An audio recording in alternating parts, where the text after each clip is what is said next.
Definición. El líquido amniótico es el líquido que rodea al feto después de las primeras semanas de gestación. Acuérdese que lo primero que sale cuando hay embarazo es un saquito lleno de agua.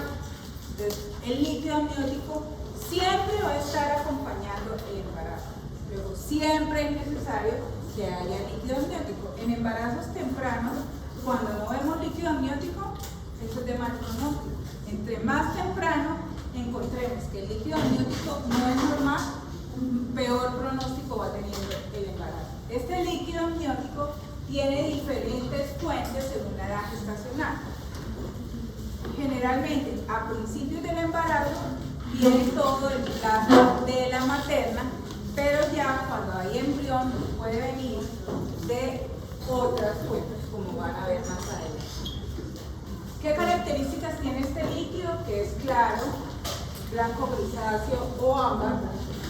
El olor es semejante al hipoclorito de sodio, es decir, esas pacientes con embarazos de 33, 34 o 39 semanas que dicen, ay doctora, rompí fuente, llegan todas mojaditas, y uno les confirma la ruptura de membranas. Ustedes huelen y huele como a cloro, el líquido amniótico. Entonces uno dice, sí, huele a cloro, la paciente se hizo una ruptura de membrana. Es ligeramente alcalino con un pH promedio de 7.4 y esa es la densidad, y está compuesto principalmente por agua. 98-99% es agua y el 1 o 2% restante son solutos, que pueden ser solutos, componentes inorgánicos, componentes orgánicos como proteínas o algunos componentes nitrogenados, líquidos, carbohidratos, etc. y por células. Pero la mayoría del componente es agua. ¿Qué componentes orgánicos vamos a encontrar? Proteínas. Las proteínas es a 25 veces menor que el plasma materno, el componente de esas proteínas en el líquido amniótico, y estas proteínas van disminuyendo con la edad gestacional, es decir, entre más edad gestacional, menos proteínas encontramos en el líquido amniótico. La mayor parte de estas proteínas las produce la madre, pasando al líquido amniótico por un proceso de pinocitosis, y al término del embarazo lo normal en proteínas es a 200 a 300 miligramos por decilitro, y la alfa-fetoproteína originada en el hígado fetal aumenta su concentración en el líquido amniótico hasta las 14 semanas para luego disminuir. O sea, en conclusión, la concentración de proteínas va disminuyendo a medida que va progresando el embarazo. Los aminoácidos hasta un 50-75% menor que el plasma materno, y también van a ir disminuyendo con la edad gestacional. Componentes nitrogenados no proteicos como la urea, ácido úrico, que a diferencia de las proteínas van aumentando, es decir, a mayor edad gestacional, más componentes nitrogenados no proteicos encontramos en el líquido amniótico, y aumentan con la edad gestacional también. Es decir, que un método para probar la maduración fetal en el feto, es decir, aquellas pacientes que llegan con un trabajo de parto pretérmino a las 32, 36 semanas, un método para determinar si son fetos maduros es medir la cantidad de fosfolípidos en el líquido amniótico, porque los fosfolípidos aumentan con la edad gestacional y originalmente es de origen pulmonar, o sea, la parte de los fosfolípidos la producen los pulmones del feto. Acuérdense, bueno, esto lo van a ver cuando estén en pediatría en neonatos, que los pediatras nació con taquipnea transitoria, o el bebé hizo dificultad respiratoria y fue llevado a UCI, y ellos tienen que meter surfactantes a los pulmones porque el pulmón está tan inmaduro que tienen que darle surfactante pulmonar, o sea, que está rico en fosfolípidos. Los carbohidratos están presentes en diferentes concentraciones es menor que en el plasma materno, al igual que todos los otros componentes, alcanzando hasta el 90 miligramos por decilitro, y las vitaminas también son semejantes a las del plasma materno. Si la concentración de glucosa disminuye, es decir, yo hago biosintesis y la concentración de glucosa está disminuida en el líquido amniótico, ¿qué puede ser? Si yo hice biosintesis y saqué el líquido amniótico, ¿ah? Dime. Exactamente, porque cuando el líquido está infectado, las bacterias disminuyen por el consumo metabólico de ellas, disminuyen la concentración de glucosa. Entonces, una de las pruebas para nosotros determinar si la paciente está en poliomielitis es medir la concentración de glucosa. Si la concentración de glucosa está disminuida, puede ser que la paciente esté cursando con una poliomielitis. Las hormonas, entonces ahí vamos a encontrar corticoides que producen tanto la mamá como el bebé cuando sea ya más grandecito, gonadotropina coriónica, la lactógeno placentaria, prostaglandinas y oxitocina que son producidas por la mamá, la lactógeno placentaria que es producida por el feto. Creatinina, la concentración de creatinina aumenta en el líquido amniótico progresivamente durante el embarazo y entre las 36 y 37 semanas, ahí están los niveles de 1.4 a 1.6, mayores concentraciones de 2 de creatinina sugieren gestaciones de más de 37 semanas. O sea, al igual que los fosfolípidos, si yo llego a medir la creatinina en ese líquido amniótico, entre mayor concentración haya, pues nos está diciendo que el feto es un feto maduro o es un feto inmaduro. Bueno, pero ¿qué funciones tiene este líquido amniótico? Obviamente el movimiento fetal. El líquido amniótico permite que el feto se mueva o el embrioncito se mueva y por lo tanto se desarrolle su sistema musculoesquelético. Un feto que está pegado o adherido a las paredes del útero es un feto que no se va a poder mover. Entonces, este líquido permite el desarrollo musculoesquelético del feto, además la dilución, como vamos a ver más adelante en esta charla, una forma de estar regulando el líquido amniótico es produce orina, que es el líquido amniótico, el feto produce orina, que es el líquido amniótico, y lo deglute para tener, o sea, la cantidad de líquido amniótico es dinámico, no es estacionario. El feto deglute, produce orina, y produce orina, que es el líquido amniótico. Hace posible la respiración fetal. Acuérdense que ellos están en un medio acuático. Cuando ellos están dentro del útero, quien les proporciona el oxígeno y los nutrientes es la placenta, por la mamá a través de la placenta. Entonces los movimientos respiratorios de ellos son movimientos abdominales, no tienen movimientos respiratorios torácicos. Previene el traumatismo en el feto. Lógicamente, si el feto está adherido a las paredes del útero, como vamos a ver más adelante, son fetos que pueden nacer con deformidades. Por eso, entre más temprano el embarazo se quede sin líquido, es un embarazo de peor pronóstico a la que hizo ruptura prematura de membranas a las 38 semanas. Propiedades bacteriostáticas, es decir, también se han comprobado propiedades bacteriostáticas en este líquido y el depósito de líquido y nutrientes para el feto. Entonces, como pueden ver, es indispensable el líquido amniótico para el embarazo. El volumen normal también va a depender de la edad gestacional. Pues en menos de 10 semanas pues será un líquido pequeño de más o menos 30 cc que va aumentando, lógicamente porque va aumentando la edad gestacional de 200 cc y al final del embarazo, más o menos, en un embarazo a término, es más o menos 2800 cc a término más 400 cc que hay líquido dentro de la placenta. Entonces, dentro del útero vamos a encontrar más o menos casi 3 litros más 400 cc que encontramos dentro de la placenta. Entonces, las alteraciones de este líquido, o que sea mucho líquido, es malo, o que haya muy poquito líquido también es malo, vamos a llamar polihidramnios a cuando hay mucho líquido y a oligohidramnios cuando haya poquito líquido. Las dos condiciones, tanto polihidramnios como oligohidramnios, nos van a decir la situación del feto en ese momento.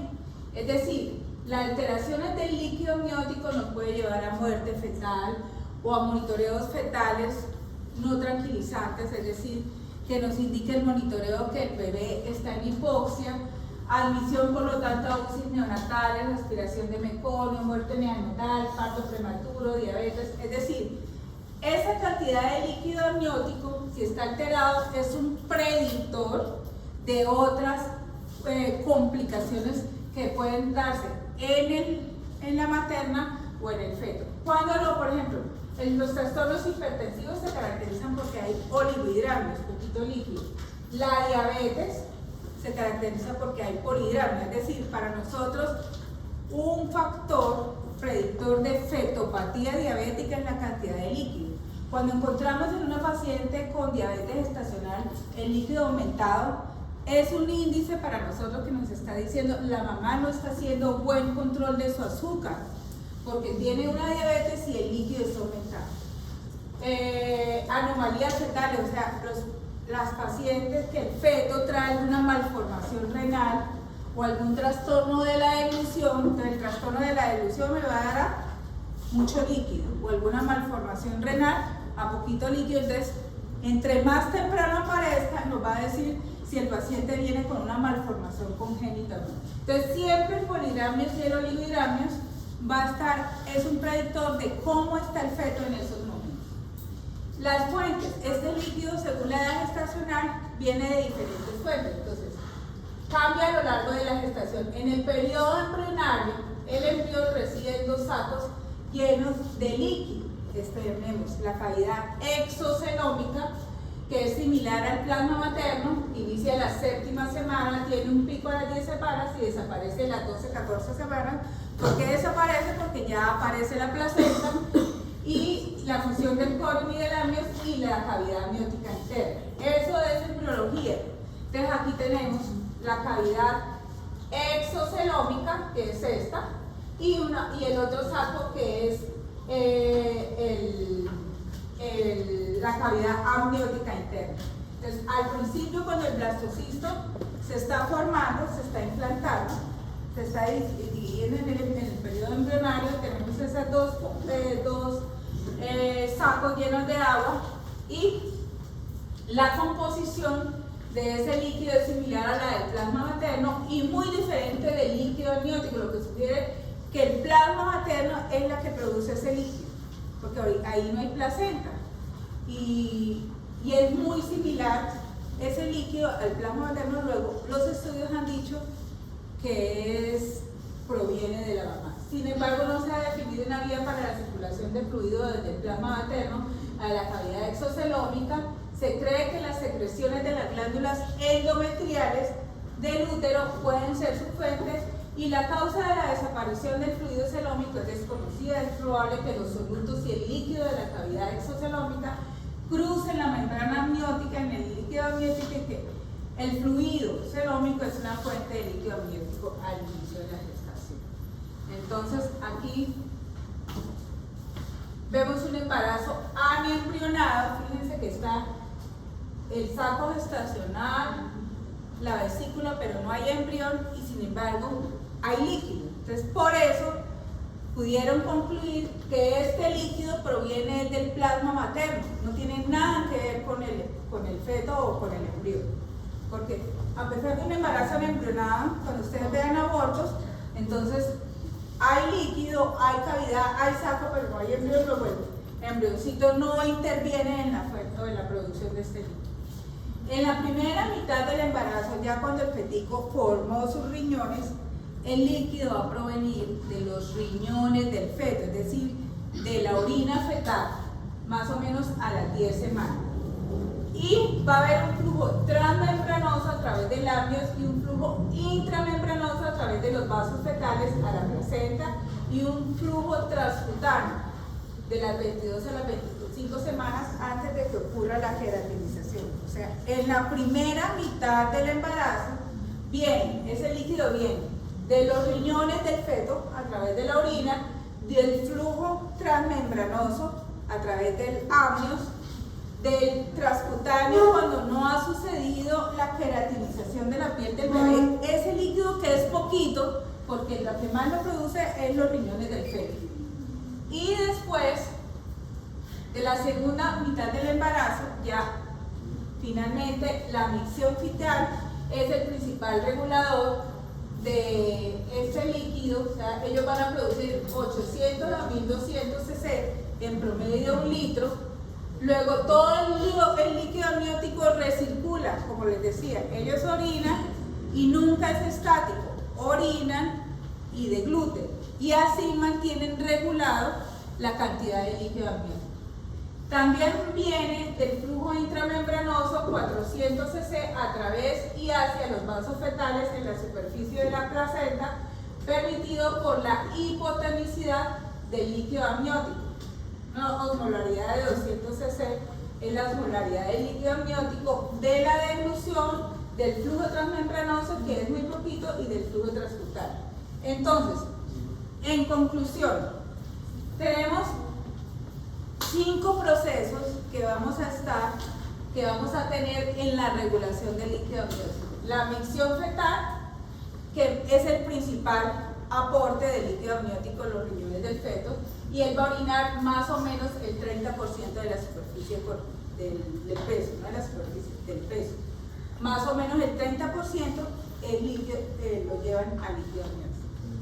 De la deglución, más o menos el 20 al 25%. Fíjense que casi es igual, ¿no? Produce el 30 y más o menos degluten 20 a 25% del peso corporal fetal. La mitad del embarazo hay un aumento gradual del líquido amniótico, porque hay baja deglución y alta micción, pero ustedes van a ver que los embarazos de 40, 39, 40, 41, este líquido amniótico tiende a disminuir porque hay un aumento en la deglución del feto y alteraciones neurológicas de obstrucción del tracto digestivo que nos puede dar polidramio, ¿cierto? Porque él casi no va a deglutir. Las secreciones pulmonares fetales para expandir los pulmones y facilitar su crecimiento, más o menos ellos van a producir 170 cc día en un embarazo a término, y el 50% de este líquido que producen los pulmones, el 50% se deglute, la mitad se deglute y el otro 50% entra nuevamente a la cavidad. Pruebas de maduración pulmonar fetal, acuérdense que las secreciones pulmonares fetales, una prueba para saber si los pulmones del bebé están maduros o no, era medir los fosfolípidos, que yo les decía, a mayor edad gestacional, mayor cantidad de fosfolípidos, luego nos va a indicar si los pulmones están o no maduros. El flujo intramembranoso va a producir más o menos 400 cc al día, que es el intercambio de agua y solutos entre el líquido amniótico y la sangre fetal. A través de los vasos fetales microscópicos de la placenta, el líquido amniótico tiene menor osmolaridad, lógicamente, que la sangre materna, y menor concentración de sodio y cloro. O sea, estas diferencias de osmolaridad permiten el intercambio de líquidos que hayan entre el plasma materno y el líquido amniótico. Y el flujo transmembranoso, que es muy poquito, lo que se produce, que es el intercambio de agua y solutos entre la sangre materna y el líquido amniótico a través del miometrio, y es entre el compartimento materno, o sea, el útero, y a nivel del feto. Entonces, conclusión, la regulación del líquido amniótico en un embarazo a término. ¿Quiénes producen? Producen la micción fetal, la secreción pulmonar fetal, y ¿quiénes lo reabsorben para tratar de regular esa cantidad? La deglución fetal, que es más o menos 750. Acuérdense que yo les dije que la producción en un embarazo a término era más o menos 1 litro de la micción fetal. De la secreción pulmonar fetal, 350. ¿Y quiénes van a reabsorberlo? La deglución fetal, el flujo intramembranoso y el flujo transmembranoso. Entonces, ¿quiénes excretan los riñones y los pulmones? ¿Y quiénes extraen? La deglución, la vía intra y transmembranosa. La transmembranosa, la que ocurre entre el feto y los vasos del útero. Y la intramembranosa la que ocurre entre la sangre materna y el feto, los vasos fetales, ¿sí? Eso está claro. La integración de todas las entradas y salidas de los fluidos determinan el volumen final del líquido amniótico. Este proceso de regulación es el mecanismo de retroalimentación para detectar las alteraciones del volumen del líquido amniótico, capaz de devolver la normalidad del volumen. Es decir, ¿por qué se hace eso? Porque el feto necesita estar en un ambiente seguro que tenga la cantidad que debe ser de líquido. Más no sirve, ni menos tampoco, debe tener una cantidad normal. El ILA no cambia significativamente de un día para otro, pero el líquido amniótico en sí mismo se reemplaza por completo las 24 horas. O sea, no es el mismo líquido amniótico. Las variaciones en la hemostasis fetal afectan la micción fetal, la dilución fetal y la secreción pulmonar. El volumen del líquido amniótico es un reflector pasivo de la condición fetal.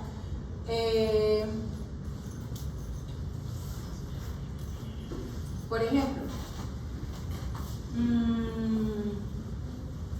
una paciente que llegue, que sufra un accidente, que esté embarazada y que tenga un traumatismo intraabdominal y que está perdiendo sangre, eso hace que haya menos transporte de oxígeno a la placenta.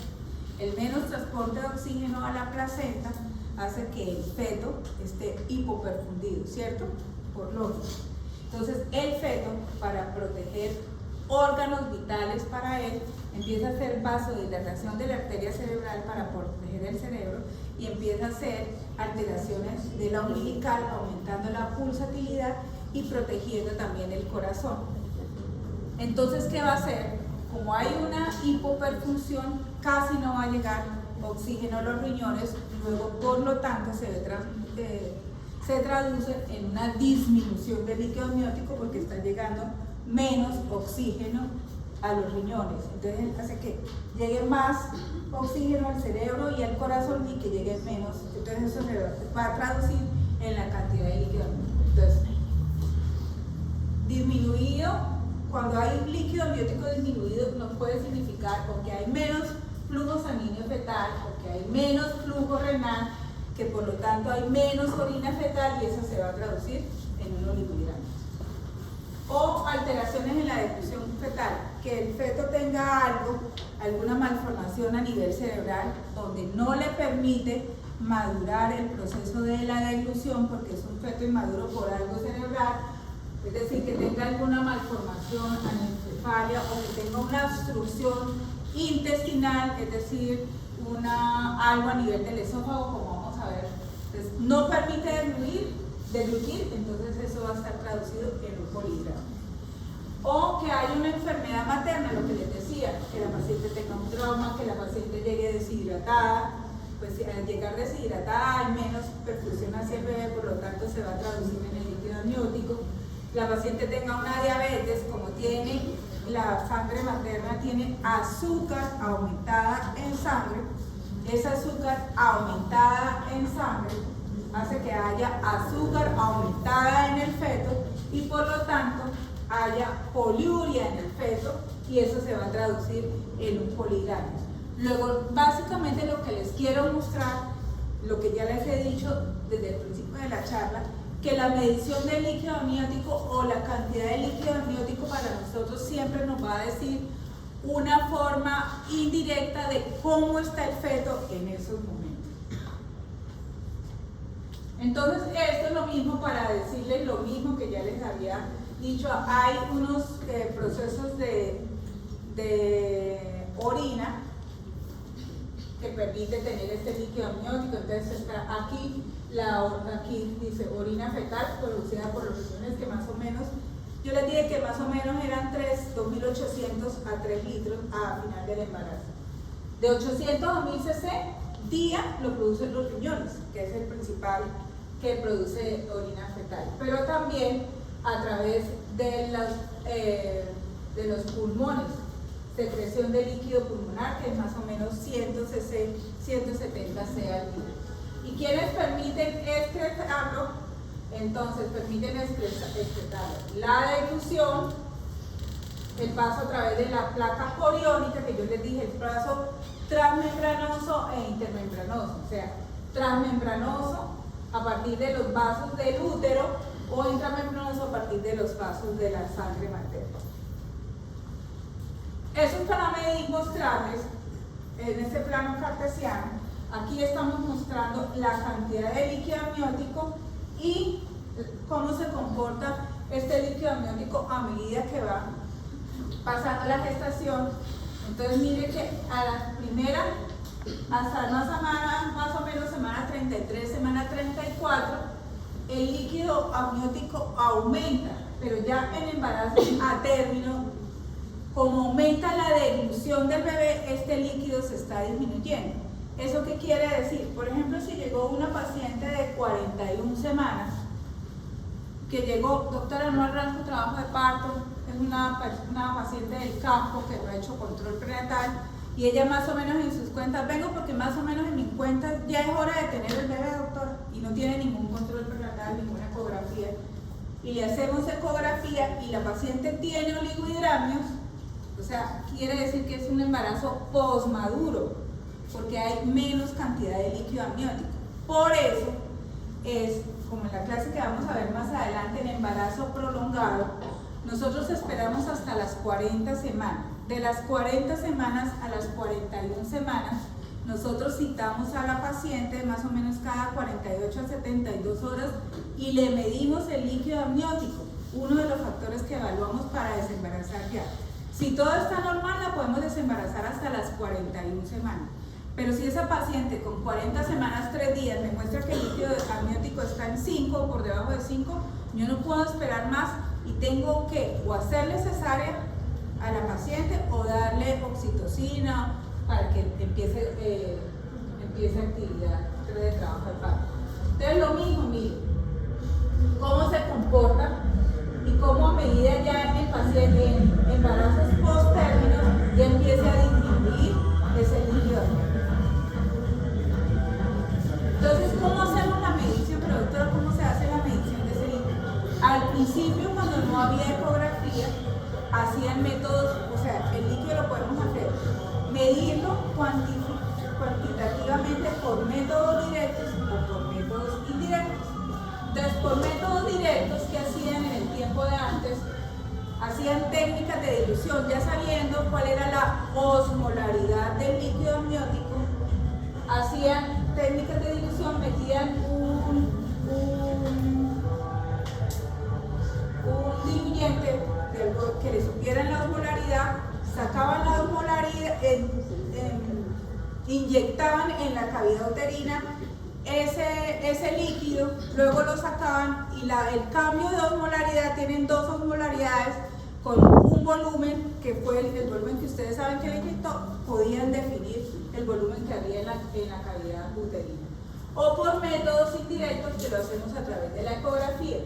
Entonces, los métodos indirectos se han sacado varios métodos, de medir el saco de mayor volumen, o el que utilizamos ahorita, que es partimos el abdomen en 4 cuadrantes, nos venimos perpendicularmente a cada cuadrante y medimos la cantidad de líquido. ¿Qué quiere decir eso? Entonces, aquí vemos un embarazo temprano, este es un embrioncito. Cuando hay embarazos tempranos, menos de 16 semanas, es dependiendo de la experticia del que la está viendo. No lo medimos o sea, no lo cuantificamos, sino decimos líquido subjetivamente normal, que es como ahí les estamos mostrando. Subjetivamente normal, no lo medimos porque es un embarazo temprano. ¿Qué problemas tenemos con este tipo que es semi-cuantitativo, subjetivo, que no es reproducible? Yo dije líquido subjetivamente normal, pero al otro examinador le puede parecer que no está normal y que esté disminuyendo. O la bolsa vertical máxima o de mayor contenido, es la medición vertical del pool de líquido amniótico más profundo. Lo normal es que cuando solamente medimos un saco, tenga entre 2 a 8 centímetros. Eso es lo que hace hoy en día en un embarazo múltiple o gemelar, Se mide el saco de mayor tamaño en cada gemelo, en cada bolsa, y decimos, el gemelo 1 tiene un líquido de 5 centímetros en una sola bolsa que se midió, y el otro tiene, por ejemplo, 10 centímetros, como van a ver en perinatología, el síndrome de transfusión feto-fetal que se da en embarazos múltiples. Y las condiciones es que no hayan partes fetales y que no haya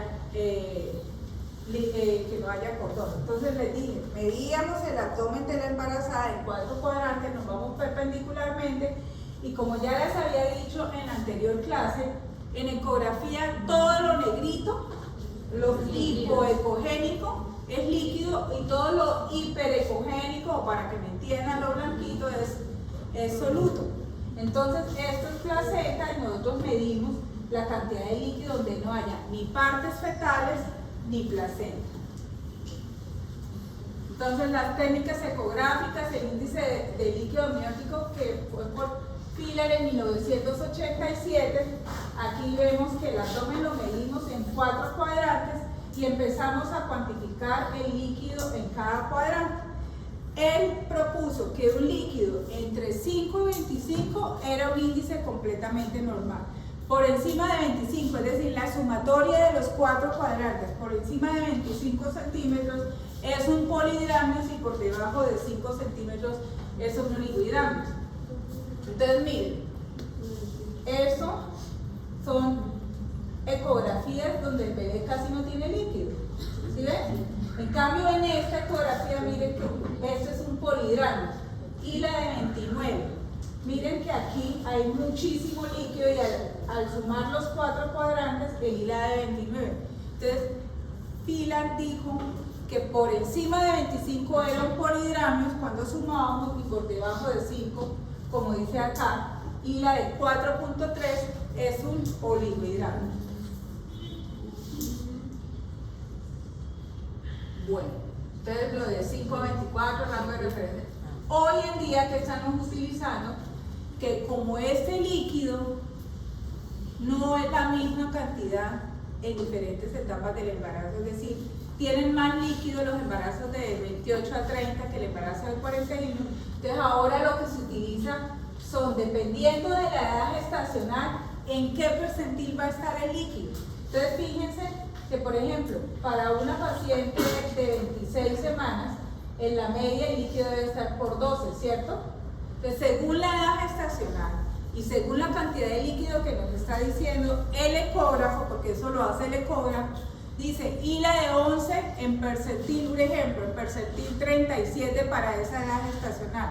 O sea, el líquido tiene que estar entre percentil 5 a 90. Por encima del percentil 90 es polihidramnios y por debajo del percentil 5 es oligohidramnios, según la edad gestacional. ¿Me están entendiendo? O sea, ya no es la sumatoria, sino que el ecógrafo automáticamente dice en qué percentil, según los datos que le hayamos metido el ecógrafo de la paciente que está en semana 27 de gestación o en semana 35 de gestación, el ecógrafo dice en qué percentil está ese líquido. Entonces, por ejemplo, si encontramos un líquido de 8 en una paciente de 39 semanas, yo digo, no, es un líquido normal. Pero si yo encuentro un líquido de 8 en una paciente de 27 semanas, yo digo, hay poquito líquido amniótico, ¿sí? Porque no es lo mismo un embarazo a término, por lo que yo les expliqué, ella sube, pero hasta un momento de la gestación empieza a disminuir. Entonces no es lo mismo un líquido de 8 en una paciente con la edad gestacional de 27 a una paciente con una edad gestacional de 40 semanas. Por eso se utiliza eso. Entonces, por ejemplo, en semana 29, percentil, cuando encontramos un líquido de 9.2, pues decimos que está en percentil 5. Pero para encontrar en un percentil 50, por lo menos el líquido debe estar en 14.5. Mientras que para una paciente de 41 semanas, líquido de 11, ¿sí me entienden? Entonces, de acuerdo a la edad gestacional, nosotros vamos a decir si está en polihidramnios o en oligohidramnios.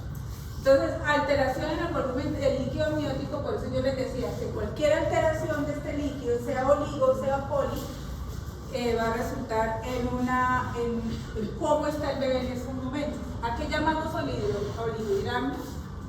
Pues cuando esa cantidad de líquido amniótico está disminuida. Causas de este oligohidramios. La mayoría es idiopático, pero también puede ser o por causa materna, o por causa fetal, o por causa placentaria. Y el pronóstico va a depender en qué etapa del embarazo hicimos el diagnóstico de oligohidramios. Vuelvo y repito, no es lo mismo diagnosticar un oligohidramios en una paciente con 40 semanas que ya está a término, que lo que hago es finalizar embarazo, a cuando diagnosticamos un oligohidramios en semana 23 o 24 del embarazo. Si diagnosticamos un oligohidramios en etapas tempranas, ustedes de una vez dicen, el feto debe venir con algún problema renal, no está produciendo orina. Entonces, lo de peor pronóstico es según la edad gestacional, según la causa subyacente y la cantidad de líquido. No es lo mismo decir, no tiene nada de líquido, tiene un líquido de 1, a decir tiene un índice de líquido amniótico de 6, por ejemplo. Entonces, todo eso nos va a decir el pronóstico. ¿Qué es oligohidramios? La disminución del líquido amniótico con respecto a la edad gestacional. Cuantitativamente es cuando tiene de 300 a 500 después del segundo trimestre, pero semi-cuantitativamente es cuando tiene en un saco único menor de 2 centímetros. ¿Se acuerdan que yo les dije que cuando medíamos saco único debe estar entre 2 a 8 centímetros? Menor de 2 en un bolsillo único nos dice oligohidramios. Por ejemplo, en los embarazos gemelares. Si uno de los dos gemelos, yo le mido el saco único, porque en embarazos múltiples medimos es un saco único, no hacemos la sumatoria, y en uno de los gemelos encontré líquido de 2 y en el otro encontré líquido de 12, yo digo, un feto está en oligohidramios y el otro feto está en polihidramios, lo que me hace sospechar en un síndrome de transfusión feto-fetal. ¿Qué es eso? Son embarazos múltiples que tienen una sola placenta, no tienen doble placenta.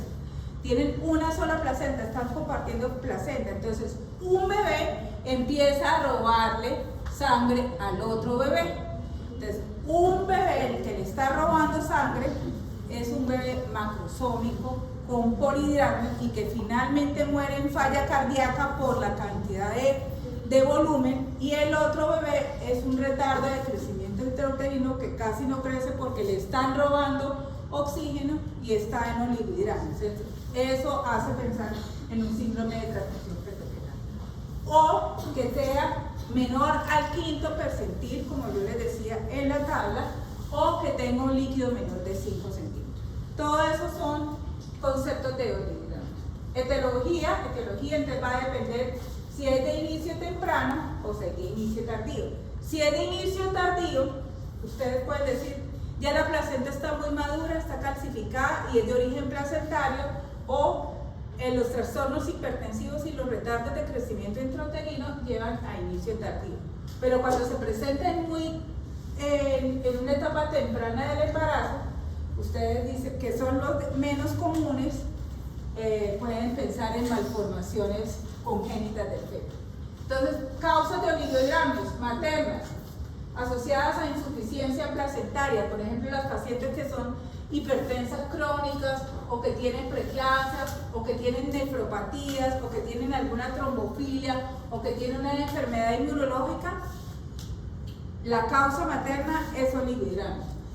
O algunas medicaciones, por eso no damos IECAS en las pacientes embarazadas, porque los IECAS, como el captopril y el enalapril, producen oligohidramios. Es por eso que la paciente que llega hipertensa a su control prenatal y le dice, no doctora, yo soy hipertensa y estoy tomando enalapril 20 miligramos cada 12 horas, nosotros suspendamos los IECAS y ponemos alfa-metildopa.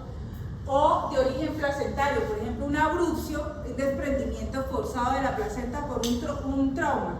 La paciente se accidentó en moto o en carro, sufrió trauma abdominal y en el trauma desprendió la placenta.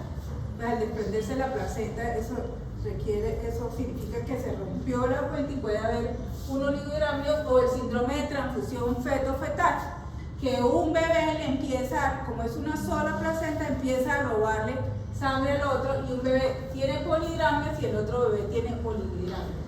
o fetales como anormalidades cromosómicas o malformaciones congénitas, es decir, que hayan problemas en la producción de orina, o un embarazo posttérmino o ruptura prematura de membranas o de origen idiopático. Entonces, estos oligohidramios llevan a deformación fetal, porque yo les dije que el líquido permitía el desarrollo musculoesquelético del feto, llevan a hipoplasia pulmonar, porque acuérdense que ese líquido tiene fosfolípidos que ayudan a la maduración de los pulmones, o a compresión del cordón. Si no hay líquido, el cordón umbilical se comprime y entonces no hay flujo placentario para el bebé, que pueden llevar finalmente a la muerte fetal. Miren, esto es para mostrarles que las malformaciones renales son la principal causa dentro de las malformaciones del oligohidramio en un 94%, pero también puede ser que sea un embarazo múltiple, o también puede ser que hayan fallas en el sistema nervioso central o en el sistema cardiovascular, otras, pero principalmente cuando un feto está en oligohidramio desde etapas tempranas, hay que sospechar malformaciones renales. Anomalías congénitas renales, agenesia renal bilateral, riñón displásico, multiquístico bilateral, o una malformación urinaria, una estenosis uretral, una atresia uretral. Causas más frecuentes puede ser por ruptura prematura de membrana, es decir, que se rompieron las membranas del feto y salió líquido por la vagina, entonces ruptura prematura de membranas, un retardo de crecimiento intrauterino, un embarazo prolongado, algunos medicamentos, el embarazo germinal y las malformaciones renales. Dentro de las malformaciones renales, las principales están esas. Evaluación postdiagnóstico, entonces una paciente que ustedes ya hagan el diagnóstico de oligohidramios tienen que seguirla con el tiempo. Entonces hay que hacer una evaluación ecográfica completa. Si es en etapas muy tempranas del embarazo, sí o sí hay que hacer amniocentesis, sacar líquido de ese bebé y hacerle estudio de cariotipo para saber si viene con alguna cromosomopatía, una trisomía 21, una trisomía 13 o alguna alteración cromosómica. Doppler fetal para hacerle evaluación postdiagnóstico. ¿Por qué Doppler fetal? El Doppler fetal nos permite saber si el feto está haciendo cambios hemodinámicos, como yo les decía. Si el feto no le está llegando adecuada perfusión, porque puede ser una insuficiencia placentaria como la que se presenta en los trastornos hipertensivos, entonces el feto, vuelvo y repito, empieza a proteger órganos vitales para él, el cerebro y el corazón. Entonces, en la hemodinamia, que eso lo van a ver en perinatología, empieza a haber trastornos en los vasos del feto. Entonces, en la arteria cerebral media, que empieza a haber vasodilatación de la arteria cerebral media para que le llegue mayor sangre al cerebro del feto. En la arteria umbilical empieza a haber aumento de la pulsatilidad. Entonces, se estrecha más para que la pulsatilidad sea mayor y llegue mayor sangre para él protegerse. Y en el ductus venoso también hay alteración. Entonces, para eso, en las pacientes con retardo de crecimiento o oligohidramnias, hacemos Doppler fetal para saber cómo está la hemodinamia fetal en esos momentos, si ya hay cambios o no hay cambios. Si no hay cambios, podemos continuar el embarazo, pero si el feto ya empezó a hacer vasodilatación cerebral, ya empezó a hacer cambios en todos los vasos de él, significa que el feto se muere si los dejan ustedes adentro y tenemos que sacar el bebé. Por eso es que hacemos Doppler fetal. Entonces aquí veo varias ecografías, miren, aquí ven la cabeza fetal, la columna fetal, y fíjense que hay cero líquido, ¿sí? El bebé está en anhidramio, no hay líquido. Todos son muestras de ecografías que hay poquito líquido en los. Entonces, estas complicaciones, hipoplasia pulmonar, las deformidades por la presión de las partes fetales contra las partes fetales, entonces la artrogliposis, miren cómo se malforman los bebés por no tener líquido amniótico cuando tenemos ese líquido amniótico desde etapas tempranas. ¿Sí ven? Entonces pueden haber complicaciones serias como la hipoplasia pulmonar, las deformidades de las extremidades por presión, el signo de banda amniótica, la compresión del cordón. Como no hay líquido, empieza a ser problemas y las malformaciones en el feto porque no hay líquido amniótico. Generalmente estos son por malformaciones que trae el feto. Estrategias para aumentar el volumen de líquido, no hay ninguna.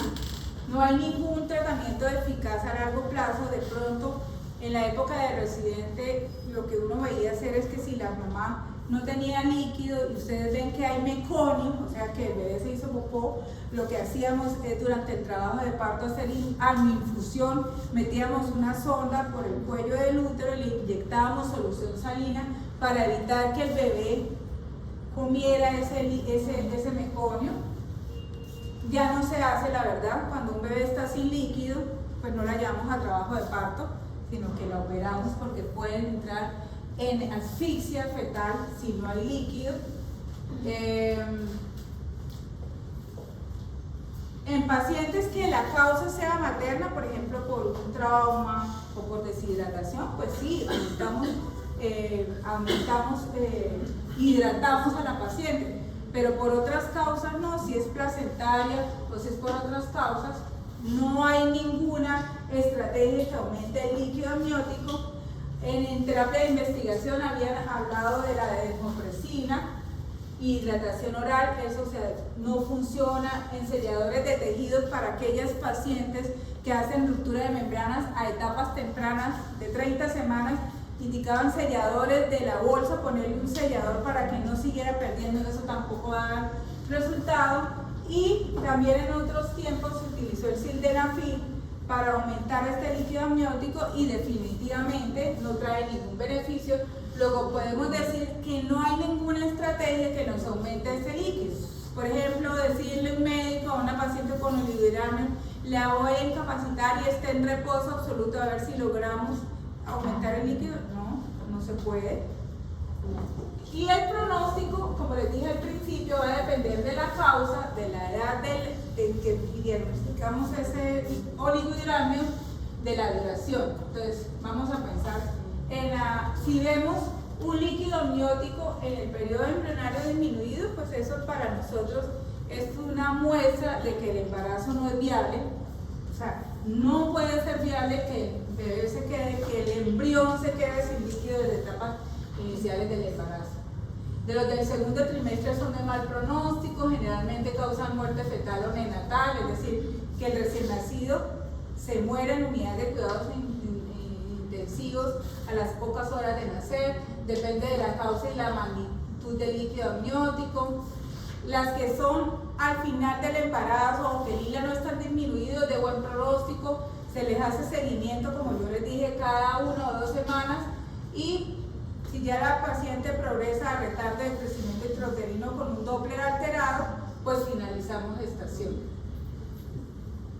En el tercer, el oligohidramnio puede producir con presencia del cordón, insuficiencia placentaria y aspiración de meconio, y es causa de partos prematuros, cesáreas y Apgar bajo y UCI neonatal.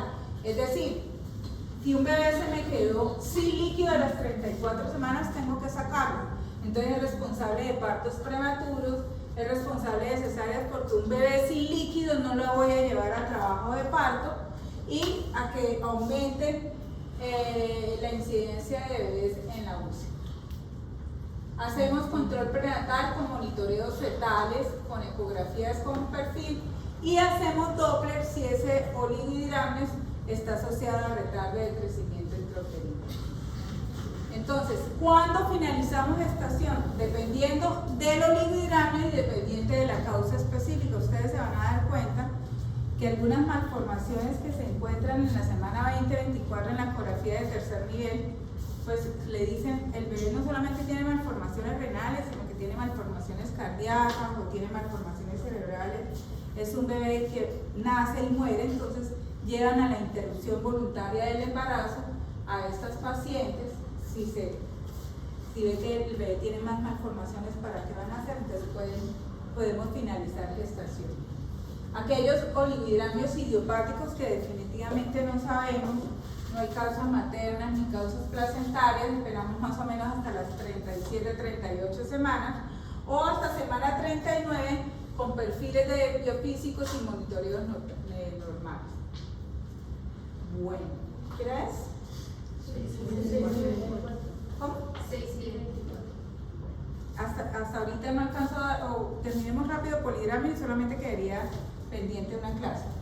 Polihidramio, ¿qué es polihidramio? Pues la causa, el concepto diferente a oligo, o sea, el líquido va a estar aumentado, también nos va a traer complicaciones en el feto y en la mamá, cuando este líquido está aumentado. ¿Cuándo decimos que es polihidramio? Cuando hay aumento del líquido amniótico según la edad gestacional, cuantitativamente cuando tenemos entre 1500 a 2000 cc y semi-cuantitativamente cuando tenemos un bolsillo único mayor de 8 centímetros o cuando según el índice de Spiller es mayor a 25 o sale por encima del percentil 90 cuando utilizamos el porcentaje según la edad gestacional. Polihidramio, la incidencia es del 1 o 2%, varía según la edad gestacional. Es aumento de la diuresis o disminución de la dilución. Entonces, por ejemplo, en etapas tempranas, alguna obstrucción o alguna anormalidad en la dilución nos puede dar polihidramio o aumento en la diuresis, por ejemplo, en la diabetes gestacional. Etiología, malformaciones congénitas, por ejemplo, las atresias gastrointestinales, las anomalías del sistema nervioso central, la diabetes materna, la isoinmunización RH. Acuérdense que pacientes con isoinmunización RH pueden hacer un e-drops. Entonces, ustedes ven en la ecografía de semana 11-14, un huesito que está totalmente lleno de agua y la somnolencia eso lo van a ver en perinatología.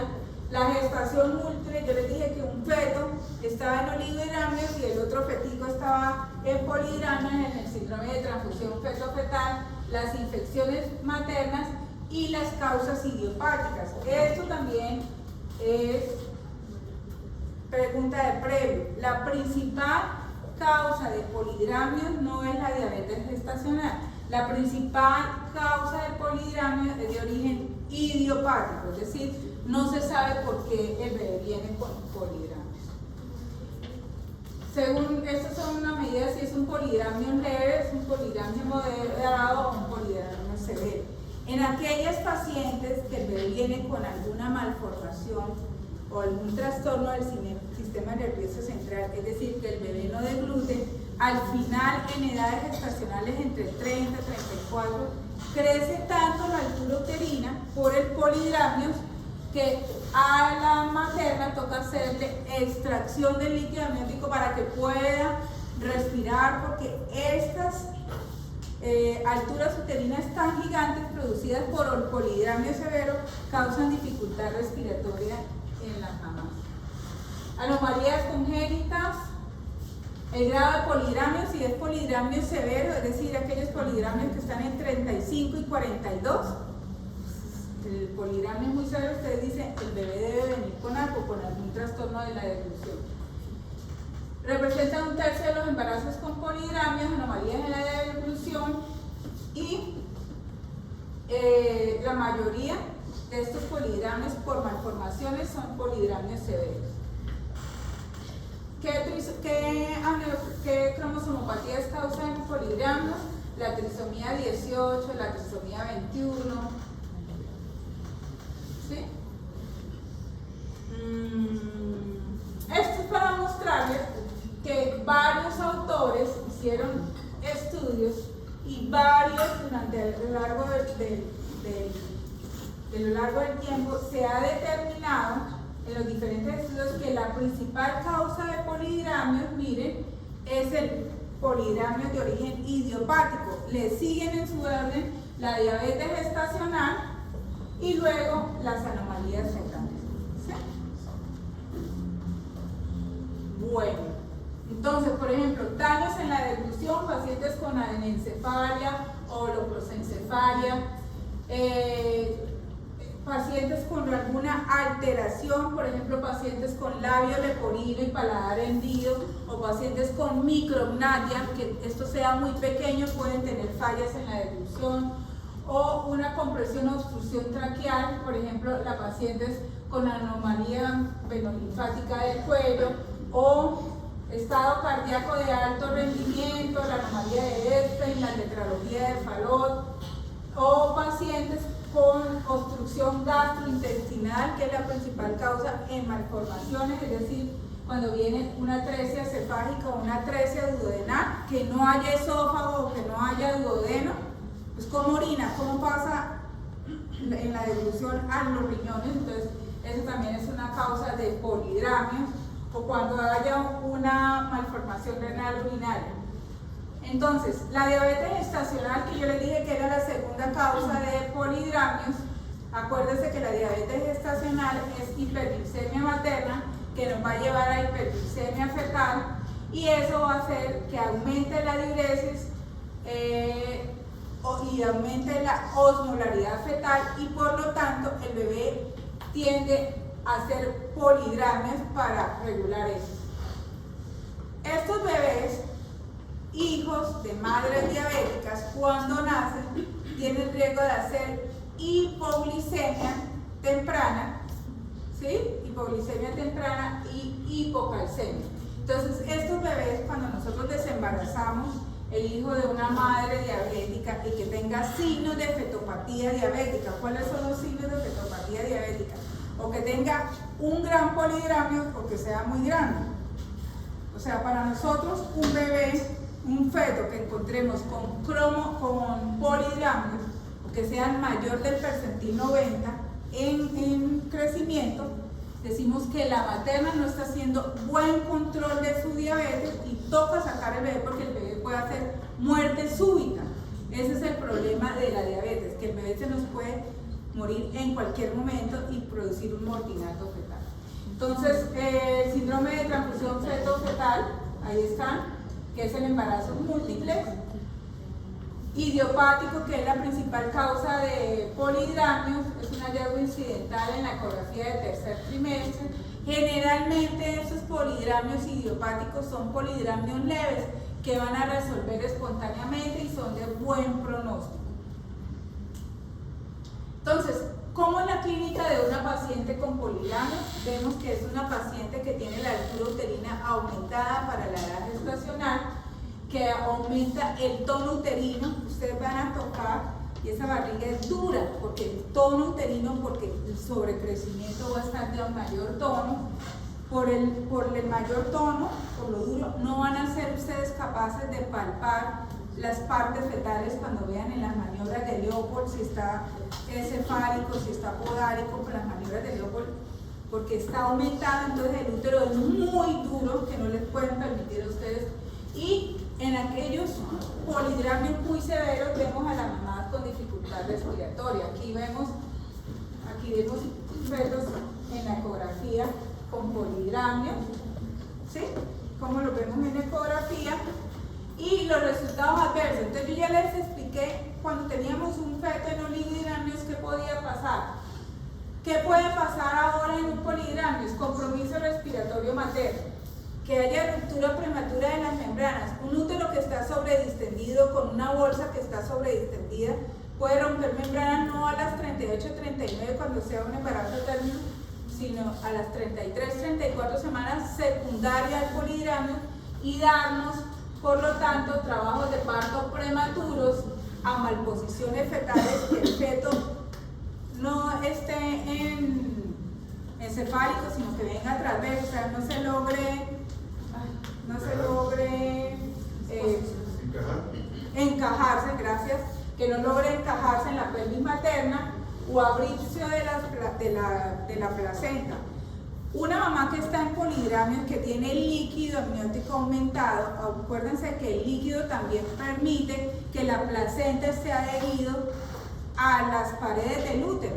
Se llega a romper las membranas y sale una gran cantidad de líquido en una forma aguda, puede desprenderse la placenta que está adherida al fondo uterino, entonces nos puede llevar a bruces de placenta, que puede llevar a la muerte fetal y a la muerte materna si no operamos rápido, y a la atonía uterina posparto, es decir, todas las pacientes que tengan polidramnios nos pueden hacer atonía posparto. ¿Por qué? Porque es un útero sobredistendido, que ha estado sobredistendido durante el embarazo, y en el momento de nacer, por la sobredistensión uterina, las células musculares no sean capaces de contraerse cuando nace el bebé recién nacido, y al no contraerse las células musculares del útero, pues puede haber una hemorragia posparto y el fallecimiento de la mamá, ¿no? Complicaciones, entonces síntomas maternos: hemorragia posparto, disfunción uterina, abrupción de placenta, lo que ya les hablé. Entonces, síntomas maternos: puede haber dificultad respiratoria, parto prematuro, edema de miembros inferiores, edema del abdomen, edema de la vulva, bueno, y los otros que ya les expliqué. El manejo, pues el manejo va a depender si el polidramnio es leve, un polidramnio en 26, esos polidramnios idiopáticos leves resuelven espontáneamente, no hay que hacerse. El moderado depende si la paciente, es decir, la materna, tiene síntomas o no, y en severo, siempre esos polidramnios severos van a causar sintomatología en la paciente. Entonces, hacemos amniorreducción, es decir, en pacientes con gran polidramnio vamos a extraer entre 1000 a 2000 cc en 20 a 30 minutos. No lo vamos a restaurar en rango normal, pero sí vamos a extraer, por lo menos para mejorar la sintomatología de la paciente. Se hace semanal o bisemanal, y el problema del procedimiento es que podemos desencadenar, en el momento que extraigamos el líquido, una ruptura prematura de membranas, o como estamos puncionando el útero, porque a nivel abdominal metemos una cánula que atraviese la pared abdominal y que atraviese la pared uterina, pues podemos originar partos pretérminos y que ese útero entre en contracción. Entonces, mire, aquí están haciendo el procedimiento. El ginecólogo o el perinatólogo, lógicamente, tiene que tener un ecógrafo al lado, y en donde va a meter la cánula no deben haber ni partes fetales ni cordón umbilical. Entonces, él ecográficamente detecta una zona donde no haya ni partes fetales ni cordón, por ahí inyecta la aguja, una aguja de gran calibre de 18, no damos profilaxis antibiótica y empieza la amniorreducción. Entonces, miren, ahí tenemos la paciente y ese es el líquido amniótico que les traen a la paciente para que mejore su dificultad respiratoria. Esos tratamientos conservadores que vamos a dar, diurético, furosemida, hidroclorotiazida, para disminuir el líquido amniótico, obviamente no los utilizamos. Que tome poquita agua para que se le disminuya el líquido, tampoco. O que coma poquita sal, tampoco. Reposo en cama, es decir, esos tratamientos son ineficaces para el manejo de polidramnios. Las consecuencias que podemos tener, pues, distocias de presentación, como ya les dije, que el feto no se encaje. Entonces van a ver, o que el feto se mantenga en situación transversa, o esté en feto podálico o oblicuo, no se encaje a la pelvis, y por lo tanto aumenta el mayor índice de cesáreas, que haga prolapso del cordón. Es decir, cuando estén en trabajo, cuando estén en sala de parto, se van a dar cuenta que nosotros hacemos amniotomía, más o menos cuando la paciente está en 6, después de 6, miramos el líquido para saber cómo va ese líquido, para nosotros darnos cuenta si seguimos en trabajo de parto o operamos a la paciente. Hacemos amniotomía, con el amniótomo rompemos las membranas y sale el líquido amniótico por la vagina. Entonces, en esos pacientes con polidramnios tenemos que tener cuidado y mantener la mano allá adentro para confirmar nosotros de que no se vino primero el cordón, porque el prolapso del cordón no es una urgencia, sino es una emergencia obstétrica, o que nos lleve a sufrimiento fetal, y que definitivamente pueda haber desprendimiento de la placenta. ¿Listo? Entonces, en conclusión, ese índice de líquido amniótico, lo que quiero que tengan claro, que siempre nos va a determinar cómo está el feto en esos momentos. Para nosotros, al final del embarazo, siempre va a ser un predictor si finalizamos o no el embarazo. Por ejemplo, un líquido amniótico, un embarazo que se quede sin líquido de las 36 semanas y el bebé está en 3, toca sacar el bebé porque el bebé no se puede quedar sin líquido. O sea, y que le hagamos fuera de eso un Doppler fetal y el Doppler fetal nos esté mostrando que el bebé se está quedando en crecimiento, que no está aumentando de peso. Entonces le decimos a la mamá, le va mejor a ese fetico afuera que adentro, porque adentro se nos puede morir por insuficiencia placentaria, por hipoxemia o asfixia perinatal. Bueno, niños, nos faltaría una clase.